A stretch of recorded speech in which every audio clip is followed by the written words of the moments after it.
నమస్తే. చాలా రోజులుగా నిరుద్యోగులంతా కూడా సైలెంట్ అయిపోయారు.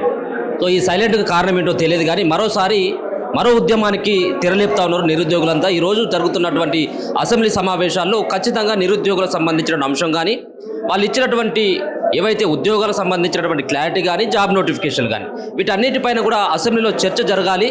లేనట్టయితుంటే ఇళ్లను సైతం కూడా ముట్టడిస్తాం ప్రభుత్వంలో ఉన్నటువంటి మంత్రులే కానీ ముఖ్యమంత్రి గారు అని చెప్పేసి హెచ్చరిస్తాను. మాట్లాడుతూ మనతో పాటు సింధిరెడ్డి ఉన్నారు. నమస్తే. ఏంటి మళ్ళీ ఉద్యమాన్ని స్టార్ట్ చేయడానికి కారణం ఏంటిది? వాళ్ళేమో 60,000 ఉద్యోగాలు ఇచ్చామని వాళ్ళే చెప్తా ఉన్నారు. ఎందుకు మళ్ళీ అంత అవసరం ఏమొచ్చింది ఉద్యమాలకి మళ్ళీ రోడ్ల మీదకి రావాల్సినటువంటి అవసరం? ఒకవేళ వాళ్ళు చెప్పిన మాట 60,000 ఉద్యోగాలు ఇచ్చినాం అనేది నిజమే అయ్యి ఉంటే మాకు ఇక్కడ దాకా రావాల్సిన అవసరం లేదు. ఎందుకు అనంటే 60,000 ఇచ్చినోడు ఇంకా మిగిలినవి కూడా ఇస్తాడనే ఆశ ఖచ్చితంగా ఎవరికైనా ఉంటుంది కదా.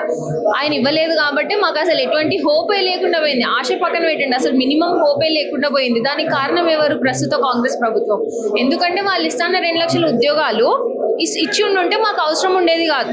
జాబ్ క్యాలెండర్ ఇస్తా అన్నారు, అది ఇచ్చి ఉండుంటే మాకు ఇంత మాట్లాడే అవసరం ఉండేది కాదు. అసలు ఏ రకంగా చూసినా కానీ అసలు ఎంప్లాయ్మెంట్ నేను ఒక ఉద్యోగం పొందాలి అని అంటే అసలు ఎక్కడ పోయినా నాకు దొరికే ఛాన్స్ లేకుండా పోయింది. ఇటు ప్రైవేట్ కావచ్చు, ఇటు పబ్లిక్ కావచ్చు. పబ్లిక్ అయితే గవర్నమెంట్ చేతిలో ఉంది కంప్లీట్ గా, వాళ్ళు ఎటు నోటిఫికేషన్స్ ఇవ్వట్లే. సరే ప్రస్తుతానికి ప్రైవేట్ సెక్టర్ కి ఎంటర్ అవుదామన్నా కానీ అక్కడ కూడా అంత మంచి పరిస్థితులు ఏం లేవు. అండ్ కొంతమంది మాత్రమే ఒక లెవెల్ వరకు గెట్ ఆన్ అవ్వగలుగుతారు ప్రైవేట్ లో. కానీ మిగిలిన వాళ్ళందరూ ఏమైపోవాలి? ఇప్పుడు రూరల్ బ్యాక్గ్రౌండ్ నుంచి వచ్చిన వాళ్ళకి తెలియదు ప్రైవేట్ కార్పొరేట్ సెక్టర్ ఎట్లా ఉంటుందో తెలియదు. అట్లీస్ట్ నా సెల్ఫ్ నేను కోరుకునేది ఏంటంటే, సరే పబ్లిక్ నోటిఫికేషన్స్ మీరు డిలే చేస్తూనే వస్తున్నారు, దాంట్లో చాలా సంవత్సరాలు పోతూనే ఉంది. ఇన్ని లక్షల మందికి మీరు ఉద్యోగాలు ఇవ్వలేరు కదా. మిగిలిన వాళ్ళకి కనీసం కొంతమందిని ప్రైవేట్ సెక్టర్లోకి పుష్ చేసేదానికి మీ దగ్గర ఉన్న ఇనిషియేటివ్స్ ఏంటి అని నేను క్వశ్చన్ చేస్తున్నా. దానికి సంబంధించిన పాలసీ మేకింగ్ ఏది అని నేను క్వశ్చన్ చేస్తున్నా. ఈ పాలసీ మేకింగ్ లో కూడా మీరు చేయకపోతే ఇంకేం చేస్తున్నట్టు? ప్రభుత్వం ఉన్నదే గ్రేట్ ఇనిషియేటివ్స్ ని తీసుకురావడానికి, పాలసీ మేకింగ్ ని చేయడానికి, ఇన్వెస్ట్మెంట్స్ ని తీసుకురావడానికి కదా. వీటన్నిటిలో ఫెయిల్ అయిపోయింది. ఇంకెట్లా బాగు చేస్తారు నిరుద్యోగుల్ని? మరి మీరే కదా మాకు మాటలు ఇచ్చింది, మీకు 2 లక్షల ఉద్యోగాలు ఇస్తాము, జాబ్ క్యాలెండర్ ఇస్తాము, ఇంకా ఏమంటారు ప్రైవేట్ రంగంలో లోకల్ రిజర్వేషన్స్ తీసుకొస్తాం.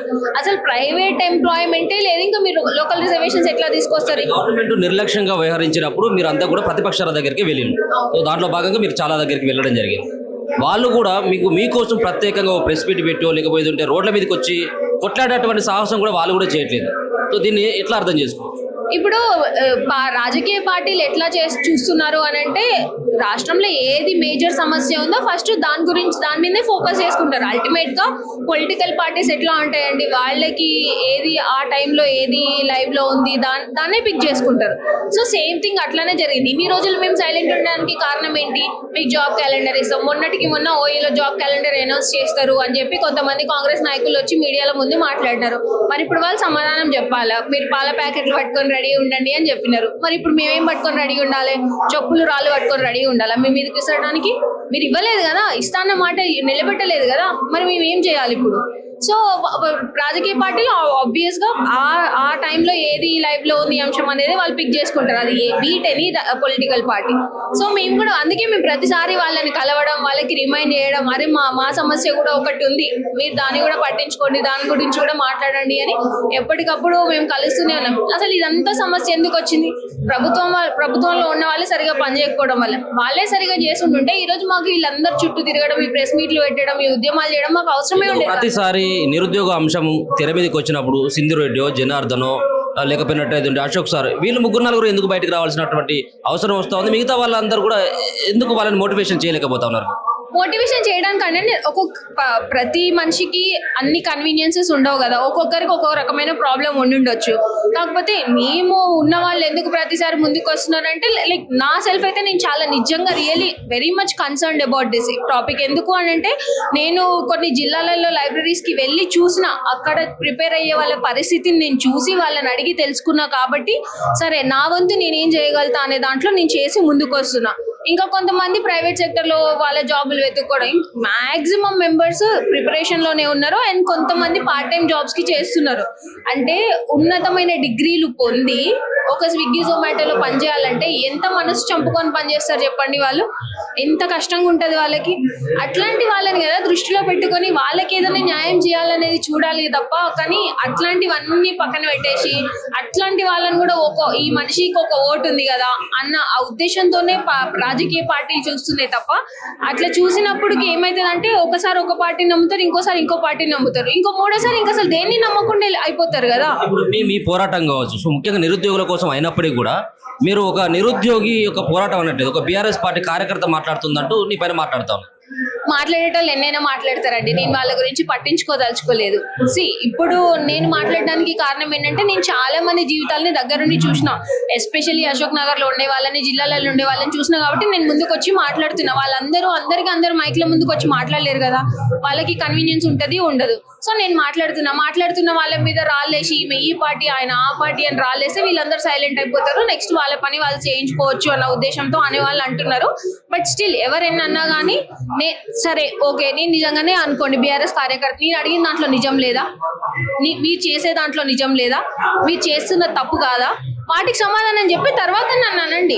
మీరు వాటికి సమాధానం చెప్పకుండా ముందే నా మీద బురద జల్లుతా అంటే బురద జల్లితే నాకు వచ్చేది ఏం లేదు. అల్టిమేట్ గా లాస్ బేర్ చేయాల్సింది ఎవరు, నన్ను ఎవరైతే అంటున్నారో వాళ్ళే లాస్ బేర్ చేయాల్సి వస్తుంది. ఎస్పెషల్లీ కాంగ్రెస్ లీడర్సే కదా ఎక్కువ నా మీద బురద జల్లేది. నష్టం ఎవరికి కలుగుతుంది, రేపొద్దున వాళ్ళకే నష్టం కలుగుతుంది. సో ఆ నష్టం కలిగించుకోవడానికి మీరు రెడీగా ఉన్నప్పుడు నా మీద బురద చల్లుకోండి, నాకు ఏం ఫరక్ పడదు, నేను అసలు ఏం పట్టించుకునేదాన్ని కూడా కాదు. మీ ఇష్టం వచ్చింది అనుకోండి, నేను అడిగే దాంట్లో నిజం ఉందా లేదా చెప్పండి. నిజం లేదు అంటారా చెప్పండి, ఏం నిజం లేదు, నేను మాట్లాడిన తప్పేంది, అసలు మీరు చేస్తుంది ఏంది, మీ నిరుద్యోగులకు చేసింది ఏందో వచ్చి చెప్పండి. లైవ్ డిబేట్స్ లో ఎందుకు చెప్పలేకపోతున్నారు? ఒక మంత్రి కానీ ఒక ఎమ్మెల్యే కానీ ఎవరైనా ఎమ్మెల్యేలు కానీ మంత్రులు కానీ ఎవరైనా లైవ్ డిబేట్ లో నిరుద్యోగ అంశం గురించి చర్చకు పెడితే రావడానికి రెడీ ఉన్నారా? అది చెప్పమనండి ఫస్ట్. ఎమ్మెల్సీ కావచ్చు, ఎమ్మెల్యే కావచ్చు, ఎంపీలు కావచ్చు, మంత్రులు కావచ్చు, ఎవరు రెడీ ఉన్నారో వాళ్ళు వచ్చి లైవ్ డిబేట్ లో కూర్చొని ఒక నిరుద్యోగితో లైవ్ డిబేట్ పెట్టించుకోండి. ఎందుకు పెట్టించుకోలేకపోతున్నారో? మీరు చేయలేదు కాబట్టి. మీ దాంట్లో చాలా గ్రూపులు ఉన్నాయి. సింధు రెడ్డిది ఎక్కడ, ఏ గ్రూప్? అశోక్ సార్దా, ఇందిరాదా, లేకపోతే సపరేట్ గ్రూప్ ఉందా మీకు? ఇంకేమైనా గ్రూప్, ఏమైనా కొత్త గ్రూపులో ఏమన్నా చేరబోతా ఉన్నారా ఏంటిది? ఎందుకంటే మీ దాంట్లో మీకే ఐక్యత లేకుండా పోతా ఉన్నది. మీ ఉద్యమం అంతా కూడా ఇలా ఎవరైనా కానీ నిరుద్యోగులు ఉద్యమం చేస్తా ఉన్నారు, రోడ్డు మీదకి వస్తున్నారు అంటే ఒక జోక్గా తీసుకుంటా ఉన్నారు, దీన్ని అంతా కూడా ఒక కామెడీగా తీసుకుంటా ఉన్నారు. సో మీరు చేసేటువంటి ఉద్యమం సరైనటువంటి ఉద్యమం, కానీ సరైనటువంటి రీతిలో వెళ్ళట్లేదు అన్నటువంటి మెజారిటీ పీపుల్స్ అంతా కూడా అదే భావిస్తా ఉన్నారు. ఎగ్జాక్ట్లీ, నేను కూడా ఆ విషయం మీద ఐ అగ్రీ ఆన్ దట్. ఎందుకు అని అంటే కొన్ని కారణాల వల్ల డివైడ్ అనేది వచ్చింది. ఆ డివైడ్ రావడానికి కూడా దాంట్లో కూడా కాంగ్రెస్ పార్టీ హస్తం అయితే ఖచ్చితంగా ఉంది. వాళ్ళు ఎంతవరకు డివైడ్ ఎందుకంటే డివైడ్ అండ్ రూల్ పాలసీని అప్లై చేద్దామని ట్రై చేసినారు, వాళ్ళు కొంతవరకు సక్సెస్ అయినారు. ఇవాళ మేము డివైడెడ్ గా ఉండొచ్చు, కానీ ఇప్పుడు ఈ రోజు ఉన్న డివిడెన్స్ రేపు ఉండకపోవచ్చు కదా. ఎందుకనంటే day by day pressure build అవుతుంది, నోటిఫికేషన్స్ లేవు, ఆ పరిస్థితులు బాగుండట్లేదు. ఆ ప్రెషర్ బిల్డ్ అయి మళ్ళీ అందరం ఒక దగ్గరికి వస్తాం. అందరికి కావాల్సింది ఏంటి? నోటిఫికేషన్స్. అందరు కొట్లాడేది ఏంటి? ఉద్యోగాల గురించే. కాబట్టి డివిజన్ ఉన్నా కానీ ఇట్స్ ఓకే, అందరు కొట్లాడేది ఒకటే అంశం. ఏదో ఒక రకంగా మా అంశం అయితే బయటకు వెళ్తుంది కాబట్టి దాని గురించి పెద్ద పట్టించుకోవాల్సిన అవసరం లేదు. ఐక్యత లేరు, వీళ్ళు ఏం చేయలేరు అని అనుకుంటారేమో ప్రభుత్వంలో ఉన్న వాళ్ళు, కానీ ఒక సర్టెన్ ప్రెషర్ పాయింట్ వచ్చినప్పుడు అందరు ఏకమవుతారు. ఆ ఏదో చేస్తామండి. అంటే ఇప్పటికైతే మేమేమీ అనుకోలేదు. ఏదైనా ఖచ్చితంగా మా సమస్యనైతే ఎట్లా తీసుకెళ్లాలో అట్లా ప్రభుత్వం మరి తీసుకెళ్ళడానికి ట్రై చేస్తాం. Thank you.